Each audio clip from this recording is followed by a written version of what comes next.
आलापल्ली ते लगाम नॅशनल हायवेचे काम सुरू आहे, मात्र संबंधित विभागाचे कोणतेही अधिकारी उपस्थित न राहत असल्याने स्वतः कंपनी मनमानी कारभार करून सिमेंट रोडचे काम करीत आहे। गडचिरोली जिल्ह्यातील आष्टी ते लगाम पर्यंत डांबर रोड बनवण्यात आलाय, मात्र लगाम ते आलापल्ली हे रोड सिमेंटचे होणार, मात्र किती प्रमाणात रेती, गिट्टी व सिमेंट वापरायचे हे कोणीही इंजिनियर सांगणारे नसल्याने आपल्या परीने वापर करीत आहे।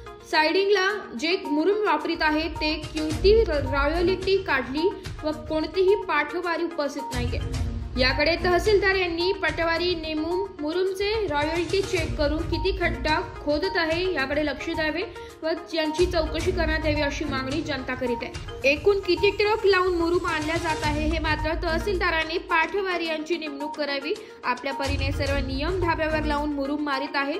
ट्रकवर ताडपत्रीचा उपयोग करावा हे नियमित असताना सुद्धा मनमानी कारभार करीत आहे। जनता धुळीमुळे हैराण आहे, जनतेच्या जीवाशी खेळ खेळत आहे, मात्र अधिकारी लक्ष द्यायला तयार नाही।